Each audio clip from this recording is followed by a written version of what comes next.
You're listening to the Real Estate Radio Hour, the show that brings you unfiltered stories and insight from the Twin Cities real estate world with your hosts, Chris Rooney, broker at RE/MAX Preferred, and Andy Presky, leader of the Preferred Home Team at RE/MAX Advantage Plus.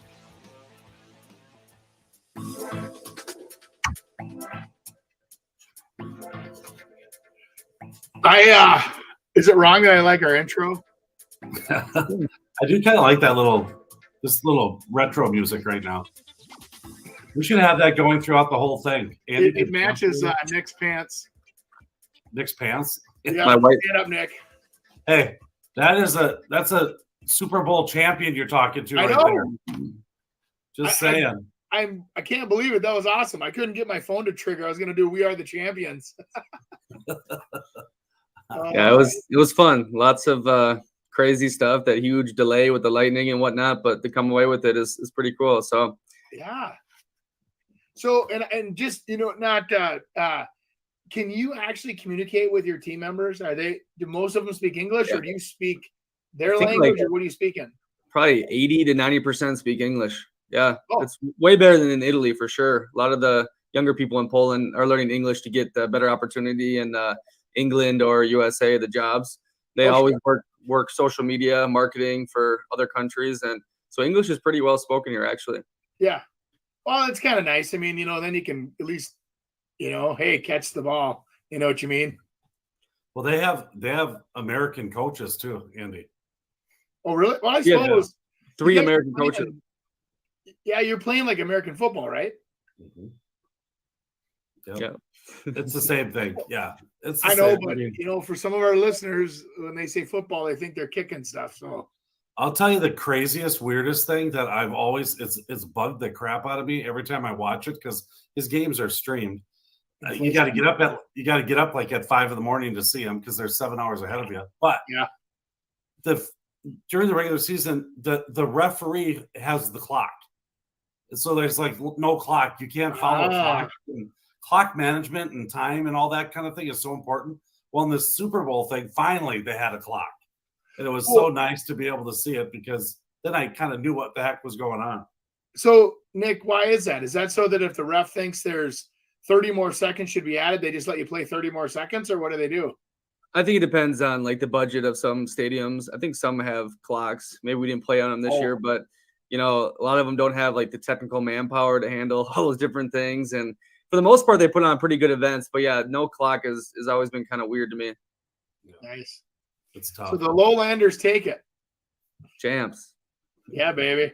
I got some for you guys. So the median price of existing home sold in June set yet another record at $416,000, an increase of 13.4% year over year.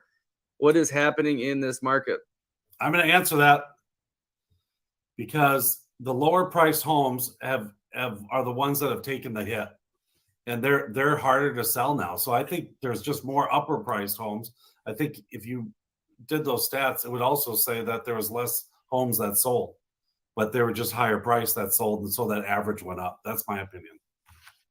I wouldn't disagree with that. And I think that there's also, remember, everything is you're talking June. So that was from the month before. So it's like a lot of times those numbers are rolling over. I think the real effects of the interest rate hikes and everything else will start being shown next month on the July and, going into the August reports, where you'll see that things are slowing down. And just, like we had a company meeting yesterday where we kind of got all together and talked about that. And they were saying that, we last year had a record year. This year we're on pace to keep up with last year's record year. But as the numbers are reporting for the end of July is starting to look like it's trending down like about 9% for volume, not for price, just on volume. So some of the volume is slowing down, and that's kind of what we've been anticipating. Chris, you and I were talking about that, where I don't think you're going to see drastic price reductions. I don't think you're going to see prices plummeting, but I do think you'll see less people saying, I'm just going to take my ball and go home. I don't want to play the game right now. It's just too many other things distracting my mind, and I don't want to, have this be one of them. Or wait it out. Right. Listings that we would have had 3 months ago would have sold 5 times over right now. And they're not. They're sitting there. And it's not that in my case, they're not overpriced, but it's just they're not super exciting. Right. And there's other ones that I just did an offer yesterday that there's 3 offers on the place. Mhm. So it's still out there and it's still happening. I met with a couple last night, and the one thing I said is that we have to have this right. We have to have this property prepared to go on the market, because we're not only competing against other properties, we're also competing against people's mindsets right now, and those mindsets are, hey, the market's not doing very well, and should I buy or should I not buy? And we have to overcome that. And Yep. so there's a lot of where there's advantages. This house, for instance, sits at the end of a cul-de-sac. It's on a wooded lot. I mean, which is fantastic, but it's a little overgrown. Mhm. And I mentioned, the privacy is one of the better things, but I said, we need to be able to get rid of some of these trees, and we got to trim up a bunch of them to be able to kind of really accentuate this thing. And they're like, really, I mean, it was like surprising, but it was, and I didn't go into fully how much of it that I want to go, but I took pictures and I'm getting priced on that. But I just think it's so important in which to be able to, you've got to showcase that thing perfect, especially when you have the perfect location. You got to make it ultra perfect. So I agree. I think that is the we've been sitting down where I've had people that are referred to me, and what was always interesting, Chris, is over the last 2 years when the market's been crazy fast moving, but yet to a consumer you'd think the perception would be it's easier to sell my house in that kind of a market, but yet still it was like a crazy high amount of people, like 94% were still listing with real estate agents. And then now I'm starting to have people saying, well, hey, wait a minute, do we really need a real estate agent? And I'm like, hey, if you know what's going on in today's marketplace, you know how to position yourself, like what Chris is talking about is positioning, getting your house to be the prettiest house at the best attractive price, and you don't have to take a discount. And I think that there's some people right now doing temporary discounting because they think they have to, because, oh my God, my house has been on the market for 2 weeks. And Chris, guess where they're going to get their advice? yeah, It's not the real estate agent. They're getting their advice around the water cooler at the office, or from their neighbor whose friend of a friend sold a house 6 months ago, and they're getting horrible advice. And I say that, I just went to a family reunion where I lived through talking to a couple of my cousins and a couple of my uncles and aunts about housing. And it's amazing how everybody thinks, like, well, of course housing's crashing, right? And then you tell them what's really going on, and they go, well, God, that makes sense, but it still feels like it's going to crash. And I said, I don't disagree with you. I think that's your consumer confidence in the back of your head, right? and that's very important. It's very important because consumer confidence is Unfortunately, the economy. yeah, totally. So I'll tell you what. Better give some people some stuff to sing about, because I'll tell you what, you literally are going to have a complete crap storm on your hands here if you don't start getting people's brains around the fact that just because an economy slows or goes through inflation doesn't mean that it has to crash. Yeah, I'm going to tell you one thing. I went past a Chick-fil-A the other day, and it was like 1:30, and there was only like 4 cars in line. No, there's only like 4 cars in line, and I almost fell over because this particular one, which is on Highway 7 and 169 off kind of by Knollwood Mall, is packed all the time. I mean, they basically put tents over the top of these lines because they're so long, and I only saw 4. But Chris, why do you think that is? I'm one of the guys that would object to this, because I'm as we're driving around and we're busy, Chick-fil-A does have a grilled chicken breast sandwich, but by the time you get a chicken breast sandwich, side salad, and a water, it's $15. Mm-hmm. I don't want to spend $15 on a stupid sandwich. So now I'm like starting to bring my own food with me, and that's a side effect of people just jacking the prices up. You can't. Well, I don't want to sound like an economist. I'm not. I'm just a consumer. But as a consumer, I change my spending habits really fast based on your pricing. Right. I went to McDonald's drive-thru because I like their Diet Coke. Yeah. I haven't ate their food for a while, but I looked at my old standby, which was a quarter pounder of cheese meal, and it was like $12. I mean, that used to be like $6 something, I thought. But it just kind of went crazy. But I think you start seeing that it kind of keeps reiterating to you. I mean, going out to eat now is crazy. You remember the old $5 footlongs? No, not anymore. Yeah. Hey, I gotta always put it in your guys' face. So the other night, I went bowling, and a really cool spot, and it was 4 people with the shoes. You had to rent the shoes, and I think we had a couple beers. And for 1 hour, you got the bowl. Guess how much money I paid? $10. 12. Yeah. All 4. I And knew it some was beer. something crazy like that. Hey, this next one, so we're going to talk about the market crash. Like you were saying, people around the cooler are talking. I have this interesting Reddit thread about it, and it's going to be brought to you by Chris Rooney Home Experts. I was just 1 year old when my family started in real estate, where both my parents were agents. They also dabbled in investing in real estate, rentals, flips, and construction. After college, I went right into getting my license in July of 1990. As a 23-year-old agent in an industry that looks nothing like today, I had to know more for my clients to choose me. There wasn't Zillow or social media to tell them how good I was. I had to win them over with knowledge. With knowledge comes confidence, and with confidence comes results.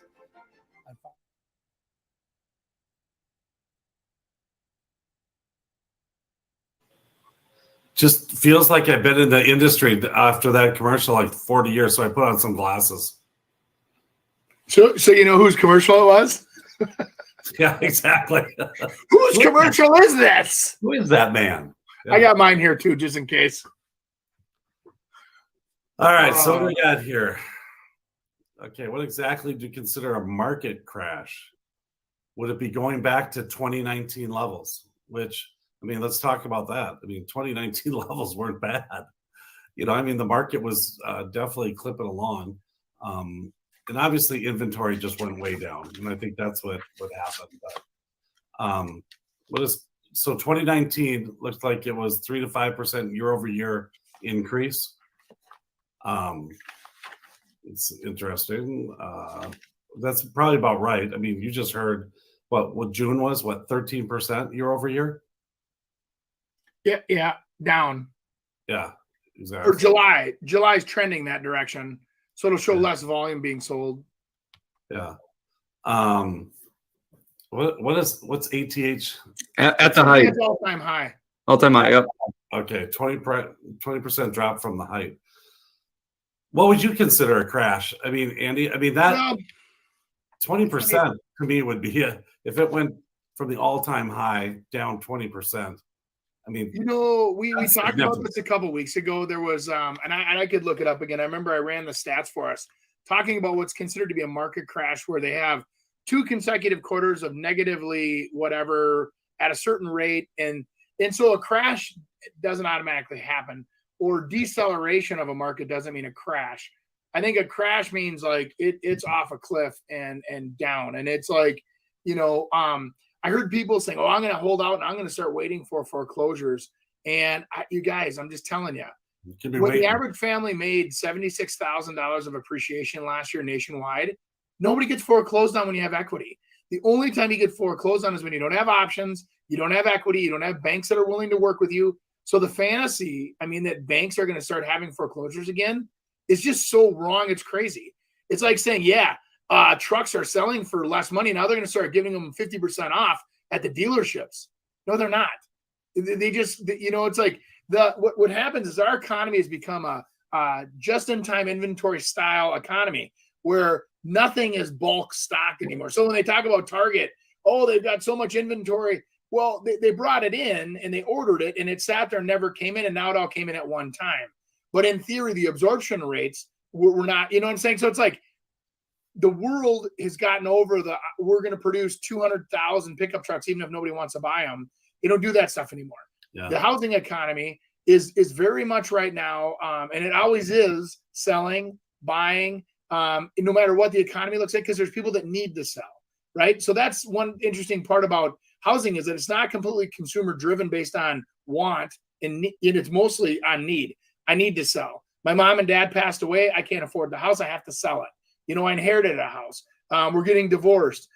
We just don't fit in this home anymore. We have too many children, whatever it is. And so there's always going to be those people moving. So when you say crash, things slow down. They don't always Does that make sense? I mean, is that, and then the other thing is this, guys, with people that own their houses free and clear, 40% of the market can just say, we're not going to sell. The other, 40% has significant equity. Those people aren't going to sell either because they've got over 50% equity in their houses and interest rates at 3%. So it's so cheap to own those houses. I'm still concerned about, what I'm concerned about? Supply. I think we have a supply and demand issue for the next 5 years. I don't think anybody's going to want to sell, especially if they don't have consumer confidence. And I think that'll continue to put pressure on house prices because you need a house. Let's say you just got $1 million bonus at your job and you want to go buy your house and there's nothing to buy. Something pops up and you're going to jump on it. So you and 3 others. Yeah. Because there's nothing out there. Yep. Right. So, yeah, I think you're right. And there's a lot of people saying, Andy, not just 5 years, it's probably 10 years that we're light of inventory. Right. Well, and a lot of that too, guys, is because, you think about new construction, you're like, okay, they'll just make more widgets and then they can sell them, but they can't produce them at a level that the consumer can afford. And God bless the local city municipalities that are raking in the cash right now from all these big projects being developed, and their whack and sack and connection fees and trunk fees and conservation fees and road transportation fees. They fee the crap out of developers. And these local municipalities get the other thing that happens at a city level. These city planning commissions, some of these people should be regulated by somebody that is in guidance with affordable housing. So like you take a city like Dayton, Minnesota, that had right next to us here, we had a development over there a couple of years ago where we were developing. We had our 12 lots, and now the city says you have to put James Hardy siding on the front of that house because the city said not the development, they said the city has covenants that override your development covenants that we were unaware of. And I'm like, so that adds $8,000 to a house. So now somebody has to pay $26 a month more for that house for 30 years because you guys want to have a different siding material on the front of the house. Who the hell are you guys to make that decision? I mean, for God's sakes, and they think they're doing good for the city. I get it. We only want high-end houses. That's the problem. Not everybody can afford $1 million house. Not everybody can afford a $500,000 house. We need to get prices down into the 350s. That seems to be based on wages now, where there's a ton of people that want to buy that 300 to 400. We just can't hit it. I mean, you're either in a condo apartment or you're buying an existing house, and it has to be a fixer-upper to get in that price range. Mm-hmm. What do you guys think about this comment? All right. Am I the reader here? Okay, yeah. So let's see. From top to bottom during the GFC, the Case-Shiller index fell about 28%. Okay, so amusingly, that's how far it would have to fall to get to December 2019 levels. It's also how far it would have to fall for mortgage payments, which are 5.7 today, to fall the same level as a 2.875 rate about this time last year. I'd consider a 20% drop nationally to be a crash, personally. It would not surprise me if that happened. No, he sounds smarter than me. I don't think 20% is even real, but I just think the top of the market. What's that? That's a big nut. That's crazy. 400 is now 320. $500,000 house is not dropping to 400. No way.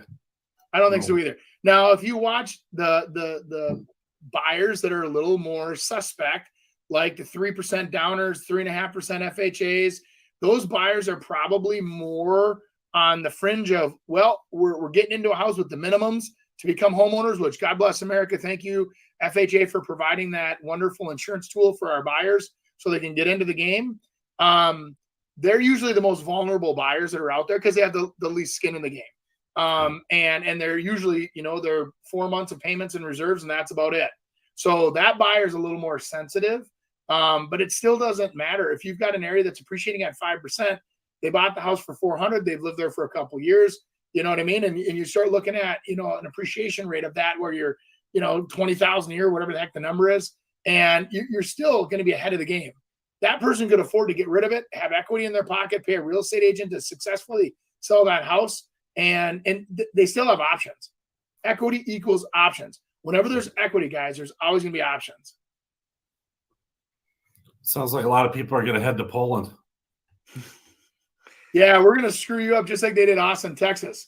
And you're gonna have a bunch of people. You guys stay back there. You handle your problems. Let me enjoy the fruits of everything else. Yes. Okay, we're gonna get into our social media reacts. It's gonna be brought to you by Mr. Andy Praske, Preferred Home Team. Let me find that guy. Maybe. Well, they said I could have 30 seconds on the show for a quick ad. Andy Praske, Remax Advantage Plus, Andy@Praske.com if you want to email us. Here's the thing, 22 years in the business, over 1,400 sales. I'd like to help you with your real estate needs. If that's buying, if that's selling, if that's building, whatever it is, give us a call, send us an email. Let's get you started on your real estate journey. I'd like to help you on the way. Lots of experience here, and I would like to put it to work for you. Andy Praske, Remax Advantage Plus. Thanks for listening to the show.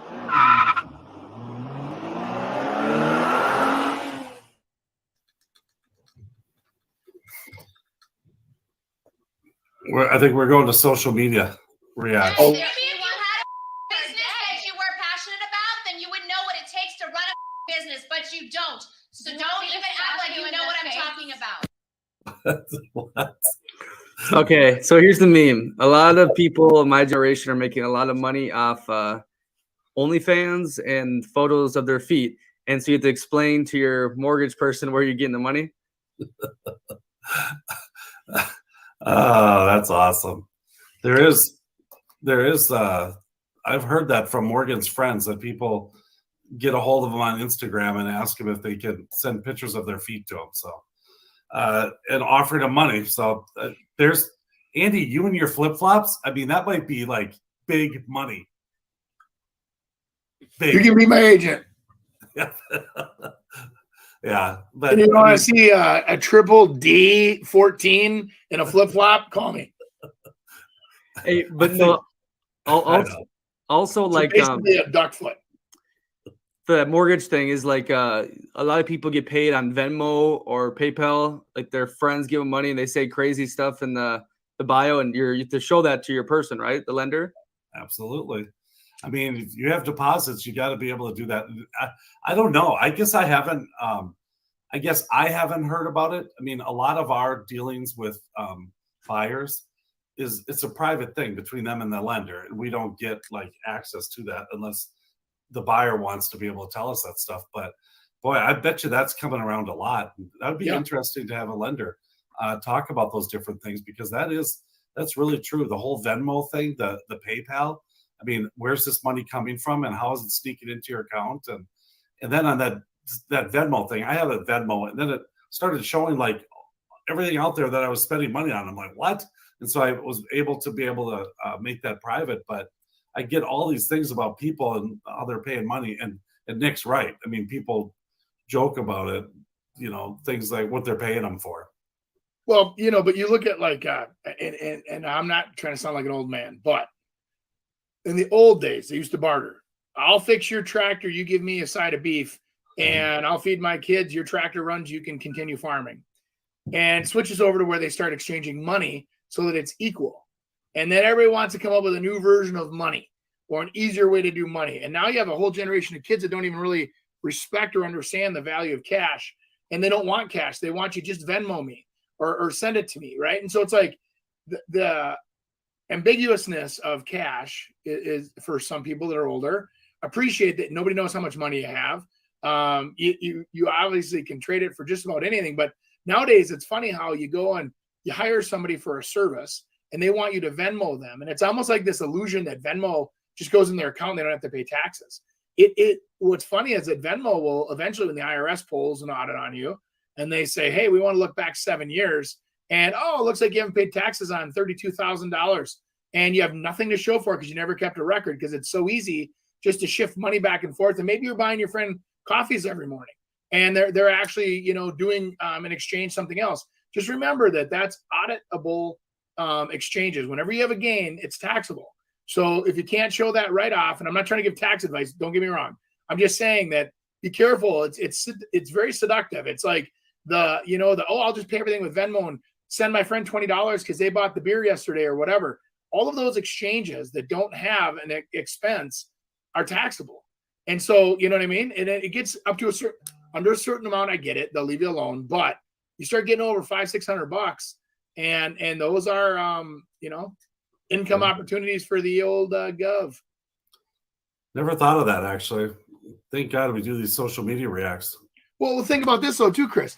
What if you honestly want to trade your neighbor, real estate services for a boat or something like that, which you're supposed to report it. I get it, but sometimes there's people that will mow their grass all summer, you snow blow their yard also, and there's an exchange happening, right? Bartering, and you get a lot more value when people barter. And I don't understand why everybody wants everything to be on the record anymore. See, I'm not that I'm saying I do anything against the rules. Audit me. Everything by me is by the rules. I have to because we're regulated so heavily. But on the other hand, well, it's because it's like a slippery slope. But none of the kids might think this way, and they're going to get slapped with it in the future. They made all their payments through this, and I think it's a plan all along. But here we go. I agree. I think it'll be taxed more than our generation ever was. Thank you for being a friend. Travel down the road and back again. Your heart is true. You're a pal and a confidant. And if you threw a party, invited everyone you knew, you would see the biggest gift would be from me. I love it. I'll take it. Well, I've seen a lot of those houses before, but I like how they put that in. And to me, it's almost like it made it a positive thing. It made you feel good about that house. I think that was really good. Well, that song's hard not to bop along to anyway, right? Thanks for being a friend. Yeah. Well, and I maybe I'm a little more sentimental, but I literally get such a kick out of history, right? Anyway, and when you're buying someone's existing house and God, this was what they selected in 1953. This was the coolest. This was the cat's meow, the whatever you want to call it. That's an old phrase from way back then. And now, and what's cool though too is how well that was preserved. I mean, my goodness, they weren't just letting that stuff get worn out. They were value conscious buyers. Back then, when you'd eat your fat, you lived through the Depression. I mean, those kind of people, they don't let things go bad. They fix it, right? Or they keep it nice. Well, what's it say about the house? Exactly. Sure, it's dated, but it's been taken care of. I think that's, Chris, you and I both would buy that house and recommend to buy a house like that because fresh carpet, fresh paint, you remove a few things over the next couple of years. What a great starter home for a young couple or a young person. I totally agree. I think that was a very, very, very good. It made you come up with what you felt about that house. I mean, it might have been, grandma's house. It might have been, geez, this house is in great shape. It might have been whatever, but it drew you to what your conclusion was. It didn't force you, but it really kind of helped you lead them to what that person who made it wanted us to believe. And it did very good. I like that. Great. One of the big lessons I've learned with owning commercial real estate is your tax bill is doubled. Your property taxes are doubled to what it would look like purchasing something that is residential. This is a big hurdle to overcome for a lot of business owners when we're trying to pay everything else, the lights, the landscaping, the employees that work inside of it. This is a big hurdle that we're trying to work in to our business model to make sure there's enough profit at the end of the day that would make me want to buy the building. That's why commercial real estate can be tough and make sure we have the business model correct so that we know we can buy that brick and mortar. And the rents are double. So you're making the money on it. I mean, it's not just the price of a commercial property that goes into figuring out what you're going to spend the money on. And a lot of people on leases with commercial, they're responsible for the taxes anyways, so unless you do it's been crazy. I've sold a couple guys properties. I know you do a ton of that too. I do a lot less than you do, but there's been a couple of them where we've sold like warehouse style buildings for equipment storage, and it's an $800,000 purchase, and the taxes are $32,000 a year, and it's ridiculous. And then they go, well, we'll go in there, we'll get those adjusted. A lot of times they don't want to hear that. They like that revenue. So yeah. But usually it's the renter that pays it anyways, just so people know.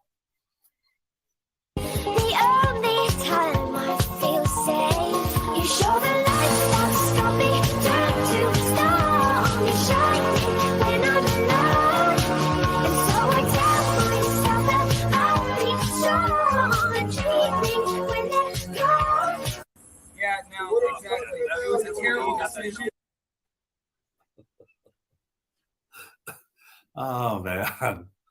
Some of this stuff is very interesting. I'll tell you that. But that, I mean, I'll tell you what that kind of video does is it just kind of keeps you in tune with your real estate team. So I think Andy should do that with his team. They should have a car wash edition for sure. No, I'm okay. I don't other than, you know, like entertaining your followers, you know, once in a while with something goofy. I don't know.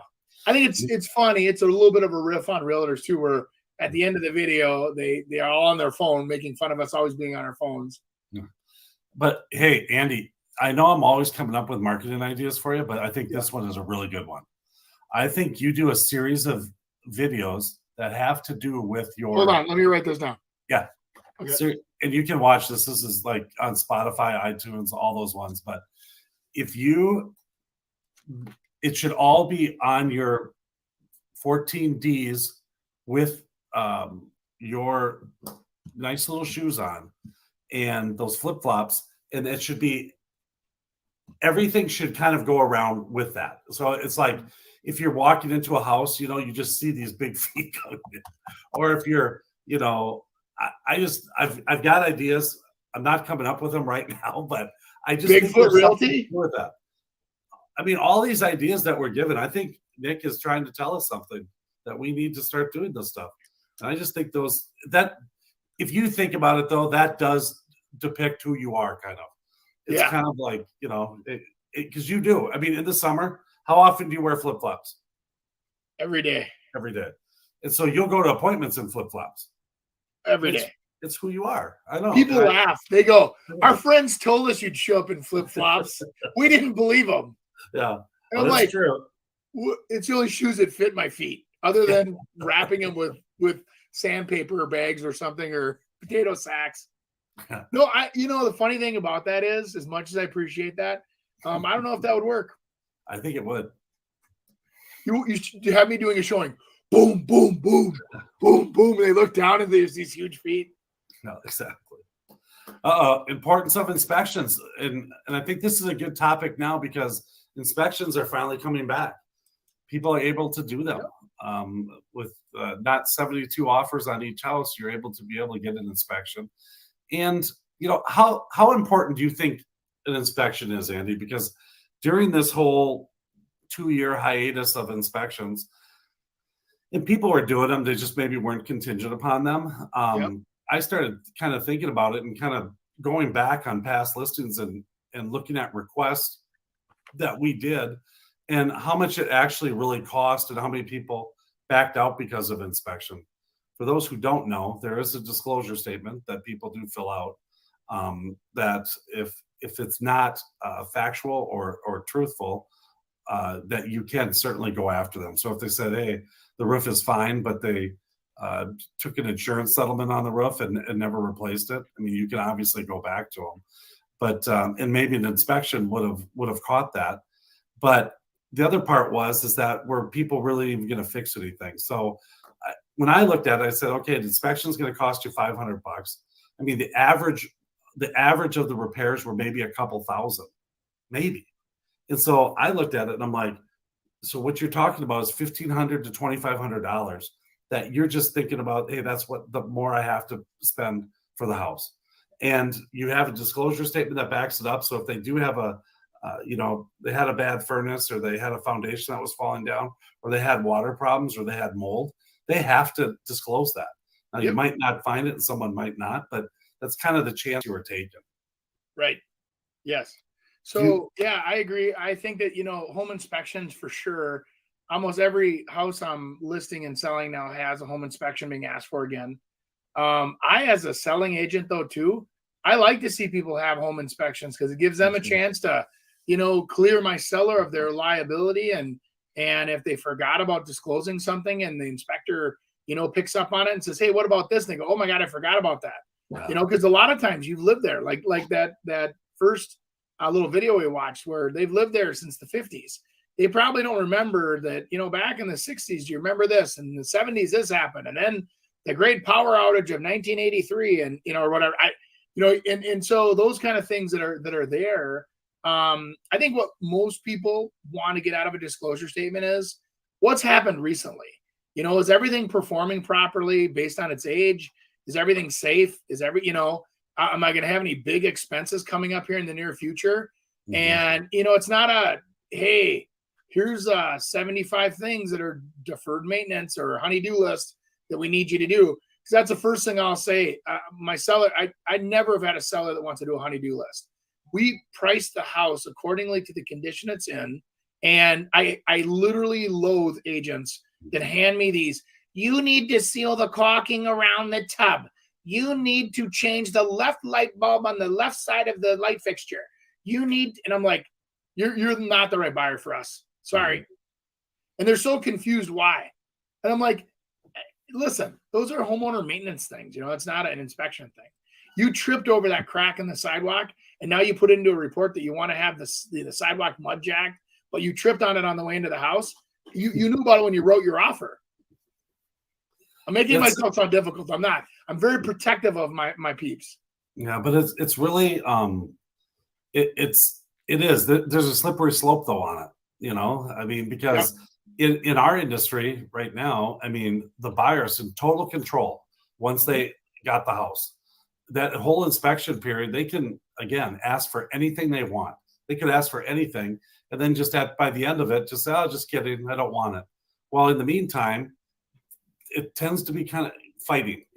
Why are those people doing it? And then it's agents that get in the way as well, and maybe telling the seller, "These guys are horrible and they're the worst people ever." And then the buyer's agent's like, "I'm trying to get it for you, but these guys are just crazy."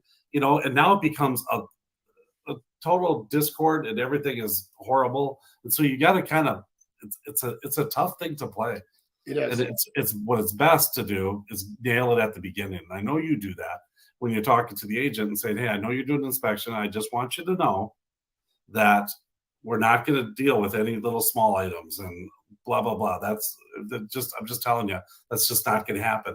At least now that puts that agent in a position to be able to tell his people, this was not what they wanted the inspection for. They're accepting it, but this is what they're doing. Now they might still come back and do it, but at least it's not one of these at the end because you already told them. I love the home inspections, Chris, that come back where they're clearly written out where they say, "Listen, we're going to get the home inspection done in 5 days. We are doing a complete home inspection.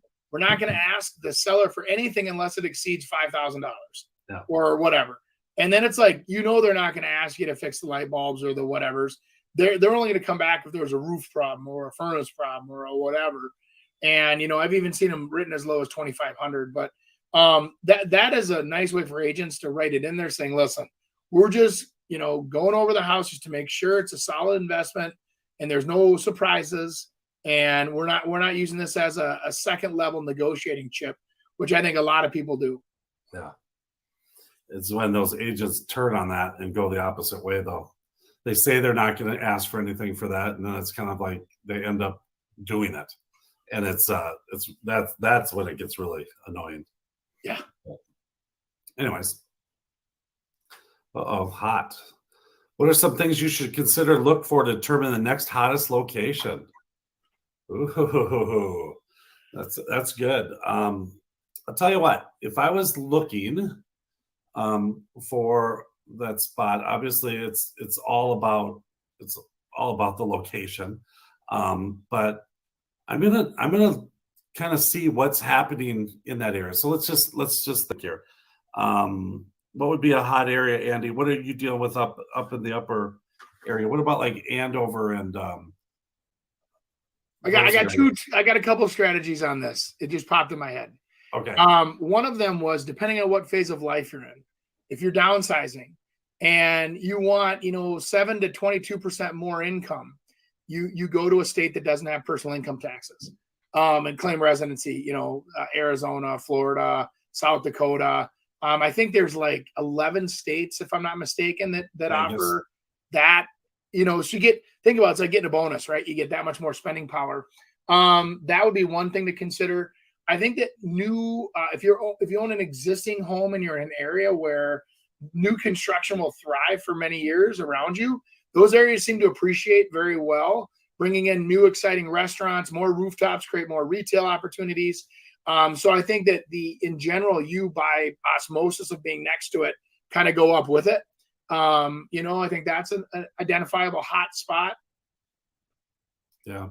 I think what infrastructure is available. I mean, I think that's a big thing. I mean, if there's outlying areas, but there's always, different areas that all of a sudden become this little, oh my gosh, here's a great spot. And it usually starts out with some sort of developer or something that creates this cool thing. And maybe it's an old town, where Old Town is in Arizona, in Phoenix and in that area.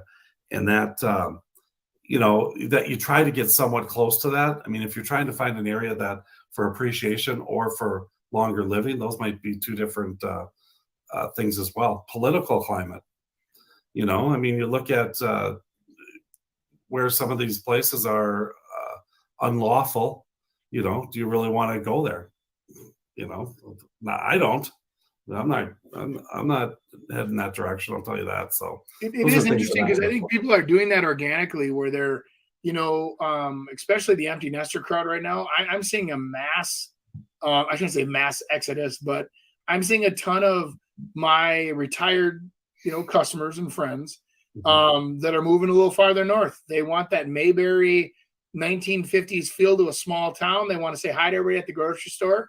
They want to know who they're, buying their items from and who they're supporting. And, they like to see them at church on Sunday. And I think that crowd that desires that lifestyle, some of our friends like up in Brainerd and around the Brainerd area, we have tons of families moving from the Twin Cities, uprooting, remote living, they can work from, I just closed one yesterday, where they're moving up to Brainerd, and they're a young couple, in the educational system and working for a big corporate 100 company here in the Twin Cities, and they can work remote. And she, one day a week, she's got to go in just for meetings on Wednesdays. She's like, no problem. I'm reverse commuting. Yeah. I think you're going to see more of that. So I don't know. I don't know how to answer that question, because what I used to think was hot was you go where the cool oceans or the whatevers, they always heat up the first, and the Midwest is always uncool. But I think a lot of people really value Midwest, nice and honest, and I'm with you, buddy. All right. Did Nick fall asleep? Hey, he's changing real estate memes. React. Gotcha. A bank robber named Pretty Boy Floyd was known for destroying mortgage papers on heists, freeing hundreds of people from property debt. I remember watching a show on that, where they would Jesse James would do that too. Yep. Yeah, and take care of that stuff. That was a good deal. I mean, I bet you that helped them hide in certain places. It's why people cheered him on. It was almost like they became the Robin Hood heroes of that era, because they'd go into that small town bank and burn up all the papers, and the banks didn't have fish tape and copies of things because it didn't exist. And now those originals are gone. There's no way to prove that they owed you anything. And yeah, that changed. That's why banking has changed first. Yeah, I was gonna say, now we gotta rely on computer hacker robbers to get us out of things now. And we all agree to electronic signatures. We all agree to servicing resale companies. We all, all that fun stuff is because of that. You could just imagine. I mean, if they shut that down, I mean, 95% of the world would have access to zero money, nothing.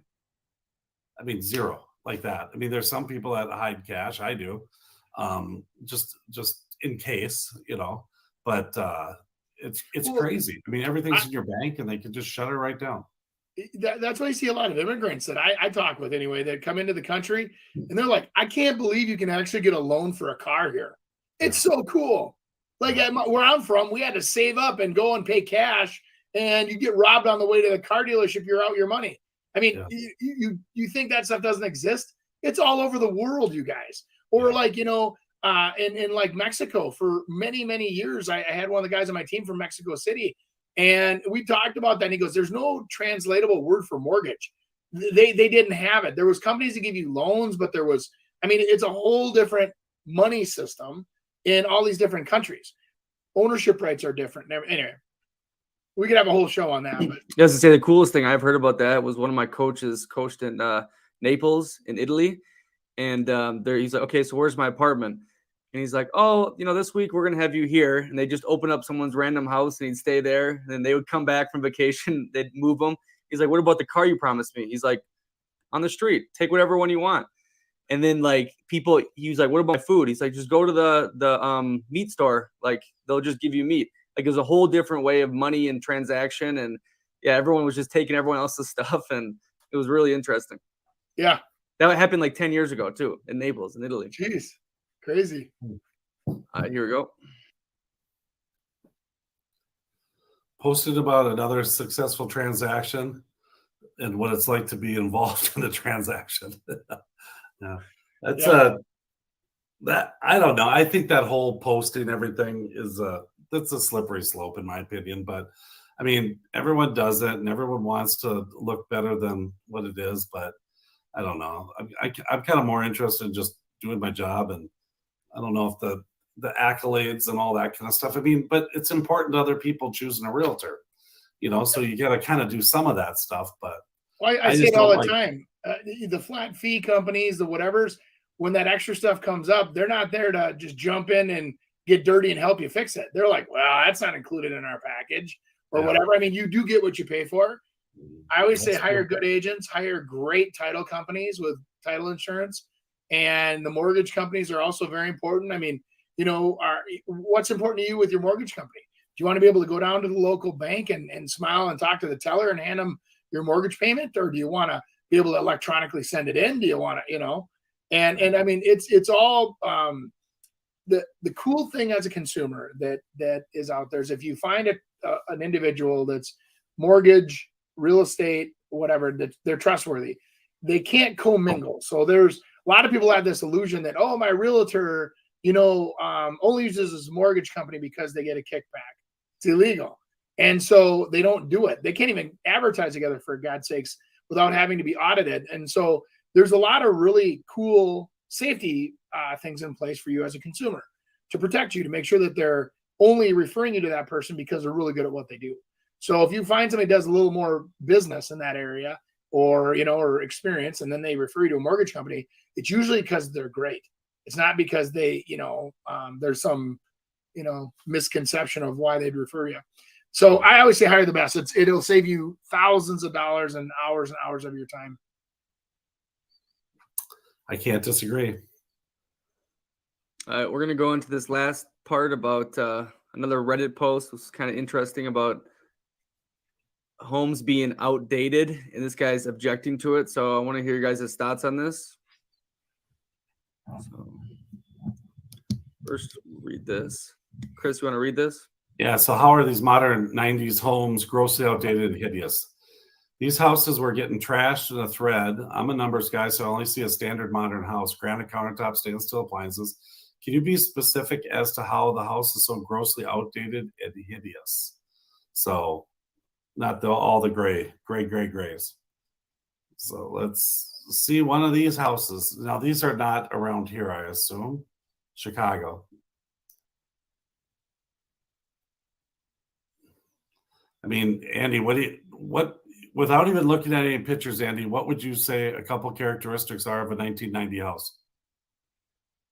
Well, the first thing that runs into my head is the Category 2 construction, but that's how the houses were built in Minnesota, where they're not vapor barrier tight. And I have a window of was it 92 to 99, I think it was, where there was, or 2000, where there was a different level of energy efficiency these houses had to come to, and they weren't sealing vapor barriers. They were putting them up, but they weren't sealing them.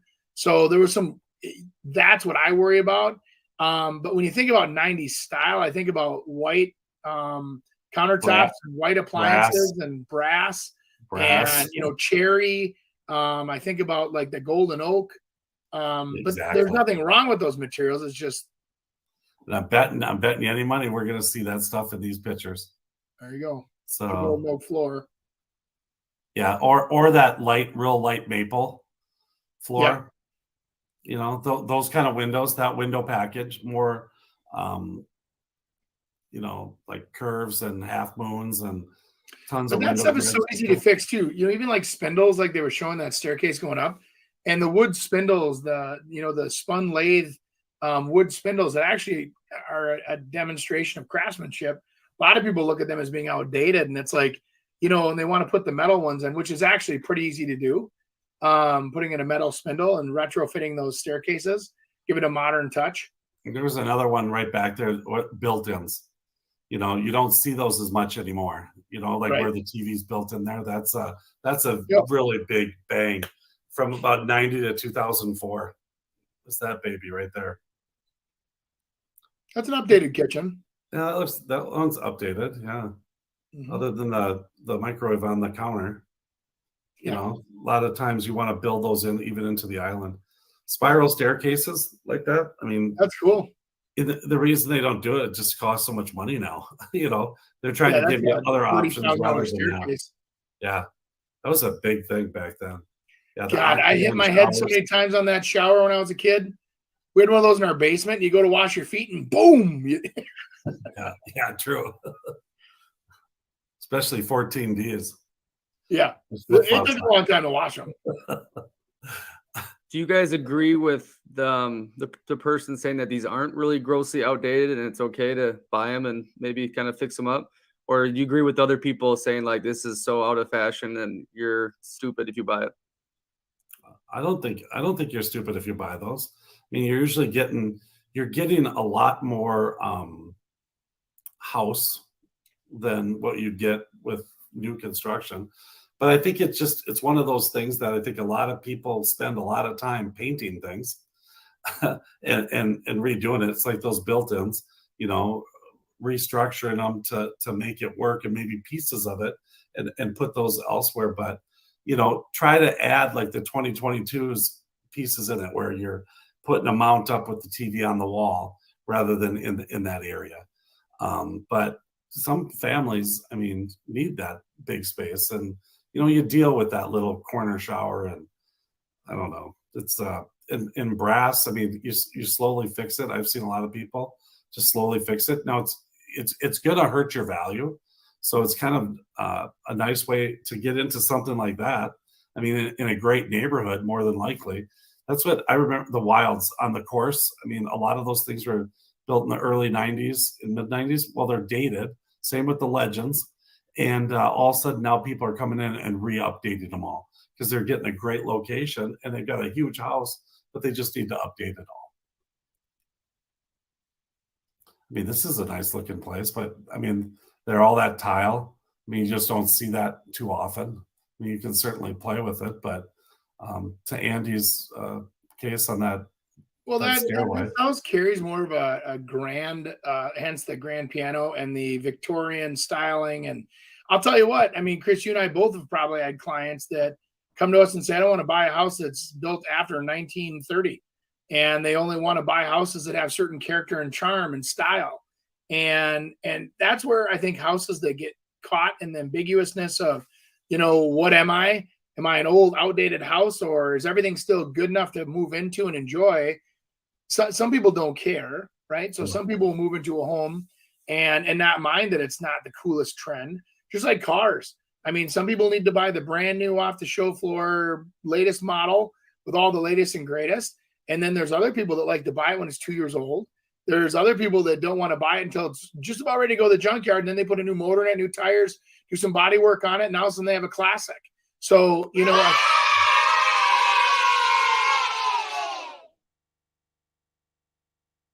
I thought you were going to miss that opportunity, Nick. I was like, oh my God, this is the one. Get him. good timing again. But I mean, kind of think about it, guys. I mean, that's exactly it. Or sometimes you make sacrifices when like you're buying the Peninsula Lake lot and you got Chris Rooney guiding you. Chris will come in and say, oh my gosh, guys, buy this place. The money's in the land. Let's stick $150,000 into renovations and we'll have this place looking the way you want it to look on the lot you want. So it's all about what you're looking for. Is it the house? Is it the location? Is it the, lifestyle? Is it like a big house like this now? You go into it and I have younger buyers saying, well, but it doesn't even have a sport court. I said, sport courts were very rare back in this era, right? Yeah. Well, they'd be super expensive if you had them. they found ways in which to be able to kind of make them a little more affordable now. But there's just a lot of, I think there's just a lot of updating you would have to do to get it to normal standards, even though this is totally fine. It's probably in really good shape. But I mean, if you're going to try to maximize the value, then I think at that point, I mean, you got to start wondering, I mean, enameling that place alone, I mean, turning everything white, Right. I mean, it's going to be 50 grand for sure. Did I ever tell you that I showed Randy Moss's old house? Yeah. Yeah. It was, I mean, you talk about a guy that bought a house and must have signed a big contract and decided to add on to the back and add on literally hotel-sized indoor pool and the complete play center. Like, it looked like it was a YMCA with the kids' play center or a Chuck E. Cheese style, and then that goes over to his full-size basketball court with sitting area that was overlooking the basketball court with a big M in the middle of the, and I'm looking at that and I go, God, this was so customized and so what, and then, but the house needed, I mean, $1 million worth of renovations. And then when we were sitting there, the renters came up and they wouldn't leave the house, of course, because they're renting. They don't have to do it. It's not part of their lease. And these guys sat there and they were telling us everything they didn't like about the house and everything that was broken about the house. And he goes, well, the first thing that was terrible about this house is, he goes, the heating bill. He goes, we got a propane bill for $9,600 for the first 2 months we lived here. Jesus. For heating. And I'm going, oh, yeah, I guess heating a basketball court when it's 20 below zero probably is expensive. I mean, can you imagine that? The whole maintenance part. I agree. Almost $5,000 a month to heat your house. So then you start looking at energy efficiencies. And then you start saying, or would it be better for me to have this house leveled and build $1.5 million house on top of it that's energy efficient, geothermal, whatever you want to put in there. And it's anyway. Totally. Yep. I was going to ask you guys, how is the whole energy situation in USA? Because here it's like prices have gone up 5x for everyone because of the oil situation with Russia. I think we're going to find out pretty soon. But I mean, obviously gas, I mean, it's coming down a little, but I mean, it's still impactful, but I just hope they can kind of get something under control before our winter hits, because then that could get nasty for people. I think the utility companies have to put in a request and it has to be approved, I believe, by the state. So like natural gas and electric, and those are at a certain rate, and then they can apply for a raise. And I believe all the natural gas companies have asked for the maximum amount that they can legally go up. So going into the fall, we'll start feeling that over the winter. Mm-hmm. Inflation's going to punch us right in the. Yeah, that is. Buckle down, kids. It's going to be bumpy. Take your flight pills. We're ready to hit some turbulence. Okay, hey guys, another great show. Make sure to give us a like on the Facebook, write us a review on iTunes or Spotify, subscribe to our YouTube channel, send us in any questions you have. We look forward to seeing you next week. Chris left early. All right, Andy. All right, see you later. Good to see you, Nick. Ciao. Thanks for joining us this week on the Real Estate Radio Hour. Don't forget to visit our website, realestateradiohour.com, where you can subscribe to the show on iTunes, Spotify, Stitcher, or your preferred podcast listening app. If you enjoyed today's episode, we'd appreciate a rating on iTunes or sharing us with a friend. Until next time, stay awesome, Twin Cities.